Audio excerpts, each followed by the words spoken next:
for Bitcoin, most of the indicators that I tracked point to being fairly mid-cycle in terms of the bull run.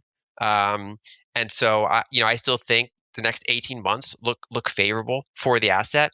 Again, it tracks global liquidity pretty well. The on-chain indicators can, show us, for example, how much long-term holders are selling into the current strength. Because even though obviously Bitcoin supply is constrained, if the price goes up, 3x or 5x in a fairly short period of time, you generally see some of those older coins start to come to market and start meeting that new demand. And we've seen some of that, but so far we've seen less of that in this cycle than in prior cycles. And I still think that there has to be a higher price to unlock some of these older coins to meet that demand. And so I would be surprised not to see six-figure Bitcoin over the next 18 months. Popular macro analyst and investment strategist Lyn Alden has given a particularly bullish prediction for Bitcoin, the world's leading cryptocurrency by market cap. With global liquidity conditions turning quickly, Alden expects safe haven assets like gold and Bitcoin to perform better and see even higher price increases before the cycle ends. Alden's prediction for Bitcoin is that it at least hits $100,000 within the next 18 months. The renowned macro analyst gave this prediction during a recent interview with Blockworks Macro alongside Gromen, a popular macro strategist and Bitcoin enthusiast. Alden's argument for higher Bitcoin prices is hard-coded into its core fundamentals. The periodic Bitcoin halving event reduces supply, making less Bitcoin available for demand and increasing mining costs, forcing miners to hoard their block rewards until the price rises. There will be even more pressure on the available supply this cycle due to the approval and successful launch of almost a dozen spot Bitcoin exchange-traded funds in the United States.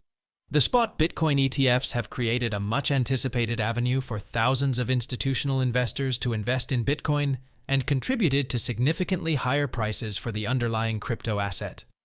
During her interview with Blockworks, Alden also discussed her views on the current macro situation in the United States, comparing it to the highly inflationary decades of the 1970s and the 1940s. Alden believes we are upon another inflationary decade during which inflation will remain sticky and more difficult to deal with. We will now bring you clips from the interview. Please watch to the end, like, and share this video as we bring you this Lyn Alden masterclass about fiscal dominance, liquidity conditions inflation, and central banks' inability to provide much-needed solutions to the problem. Also, ensure you subscribe to the channel and turn on post notifications for more videos like this. Thanks, and enjoy the video. I've pointed out in some of my newsletters the concerns people had in the 80s and early 90s around the debt levels. So, for example, the famous debt clock went up in 1988 or 89, and then Ross Perot ran the most successful independent presidential campaign in the early 90s, largely based on debt and deficit. That was kind of a main issue of his, and so that was like peak zeitgeist of that this matters. And if you look at the chart of interest expense as a percentage of GDP, that was peak interest expense because even though federal debt was still fairly low, they had ultra high interest rates, and therefore they had they looked like they had a spiral starting. Now they had the fall of the Soviet Union, they had the opening up of China to the world, and then they had this kind of 30-year stretch of major globalization, interest rates falling from double digits all the way down to basically zero. And so if I were to describe the fiscal problem in one kind of frame, it would be, we've had 40 years of rising debt to GDP, but it's been offset by 40 years of falling interest rates until we hit zero. And so if we just go, sideways now, let alone up, but if we just go sideways now, then we no longer have that offset of interest rates compared to the debt. And a lot of this is locked in, and now we're well over, like 100% debt to GDP. And so I think it's almost ironic. I think basically because so many people freaked out in the 80s and 90s around the debt and deficit, that a lot of analysts then say, okay, that's kind of like they were way too premature. The lessons we learned is that debts and deficits don't matter. That's how a lot of people took that. The pendulum has swung so far that now people are in the mindset that debts and deficits don't really matter, and it's starting to matter. And so, for example, we've had the longest period of the Conference Board leading indicator being like in recession territory, and yet not having an official declared recession. We've had, PMIs went down. Normally, bond yields go down when that happens. Instead, bond yields went up. And as Luke pointed out, that chart, gold and real rates diverging. The fact that the Federal Reserve had to come in and stop reducing their balance sheet in 2019 while there's still an economic expansion. Um, these are all kind of things that start happening, and it's not like one Boolean outcome. Like we go from not in fiscal dominance to permanently in fiscal dominance. But over the past, call it 5 years, there's been a number of pretty clear indicators that various signs of fiscal dominance and EM-like characteristics in the U.S. are building. And so I don't think it's a matter of like, okay, here, like 2028 is like the date that we're going to enter fiscal dominance. My view is basically ever since 2019 or so, we've roughly been flirting with it. That's fiscal is now a bigger factor than it normally is, and we don't have that 40-year offset in lower interest rates to offset that. And if somehow, let's say if AI comes and just completely gives us this massive disinflationary force and just kind of holds down, they're able to have low interest rates despite fairly high money supply growth. Well, then I still want to be in kind of the same assets that I'm in anyway, which I'd rather be in gold and Bitcoin than treasury bonds, for example, in that environment. Fiscal dominance would be less inflationary if it imploded the private sector. So, for example, by raising rates so quickly, they blew out interest expense, but they also killed some of the banks. But when those banks started to fail, instead of letting deposits that are uninsured go bust, they bail out the deposits, and so they kind of soften what happens on the private sector while putting the gas on the public side, and that's where you get fiscal dominance being more inflationary. So it could include things like SLR rules changes, kind of financial jargon that helps banks hold more treasuries, which is also basically what they did in the 1940s. It wasn't just the Fed monetizing all the treasuries; it was other pools of capital, including banks. And banks, because they have fractional reserve, policies, that they can hold quite a bit of treasuries depending on regulations around them.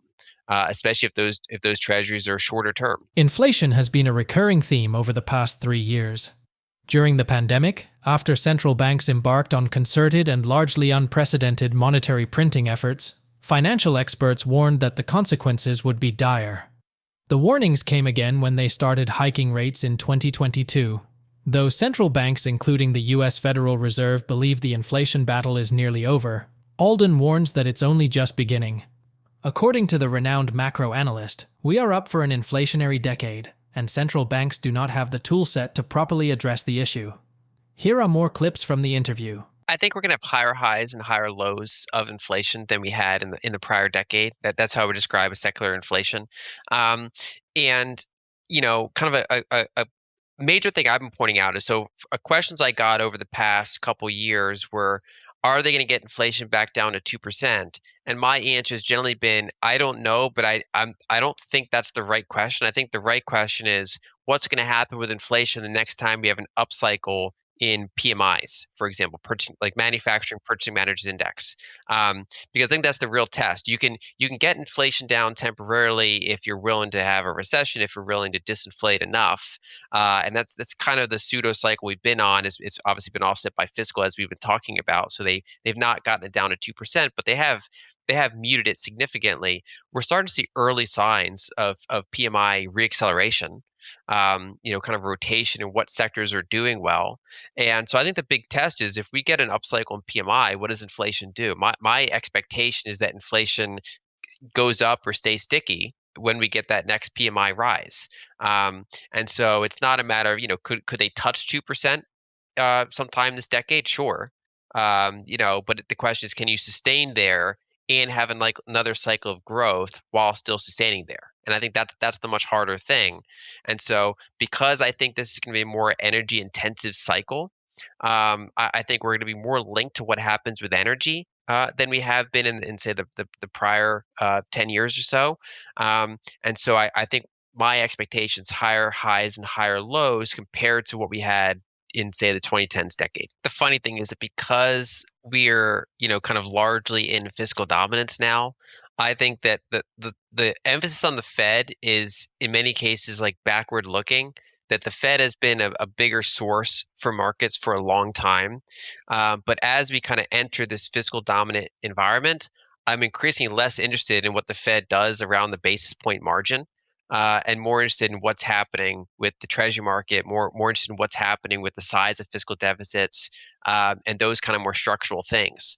So to the extent that the Fed, cuts rates a little bit, or if they even add some interest rate hikes to it, um, it's not really the answer in my view. I think basically that the large structural fiscal deficits are a bigger factor. And ironically, if they try to get down inflation by increasing interest rates, they're going to blow out the fiscal deficit even more. And so that's the lever that's different from the 70s, but closer to the 40s. Um, and so for me, it's looking at what are tax receipts going to be like. So for example, now because 2023 assets were pretty good, asset prices, we should expect decent tax receipts here, which ironically could narrow the deficit a little bit, which could give us, kind of a somewhat weaker performance in 2024 for at least some of these, like say mega cap assets. I think those factors matter more. I think also we've seen, for example, some of the treasury decisions to shorten the average duration of their treasuries have had bigger effects on the market than what the Fed does in a given meeting. So some of these quarterly treasury releases have been bigger factors than the Fed. Obviously, during kind of acute liquidity things, like for example, the early 2023 banking issue, that was both a treasury and Fed issue together. But in general, I think that overall liquidity, overall fiscal is actually a bigger force than the Fed. So I don't really have a firm view. Let's say a minus three cuts or plus a couple hikes. That range is largely irrelevant for my investment decisions. Obviously, if we were to get major moves outside of that range, I would start to care again. But as long as expectations or my expectations are fairly somewhere in the middle, I think that's not the biggest lever to be focused on compared to what's happening in fiscal, compared to what's happening in, say, supply and demand of oil. Those I think are the bigger forces. According to Alden, there are two main causes for higher than normal broad money supply growth, which typically tends to lead to higher consumer prices. The first cause is rapid bank lending, which can be influenced by a large number of the population needing a lot of credit at the same time. An example is the 70s inflationary environment caused by baby boomers entering their home buying years, resulting in a lot of rapid lending from banks. The second cause of higher than normal broad money supply is large monetized fiscal deficits. This tends to be tied to conflicts, such as the First World War of the 1910s, the Second World War in the 1940s, and the COVID-19 pandemic in the early 2020s. These unusually large fiscal deficits and new money creation are not tied to bank credit creation, and such cannot be reduced by controlling bank lending, which is what the Fed is doing right now by raising interest rates. This is why Alden believes the Fed is tackling the current 1940s-style inflation by using tools suitable for a different type of inflation similar to the one we had in the 70s. The result is that there won't be a permanent fix to the issue until the underlying problem, unchecked government spending, is addressed. Please share your thoughts on Lyn Alden's interview in the comments section below. If you enjoyed this video, please consider giving it a thumbs up, subscribe to the channel, and turn on post notifications for more videos like this. You can also check out our other videos featuring insightful macro and market analysis from Alden and other expert analysts. Thanks for tuning in.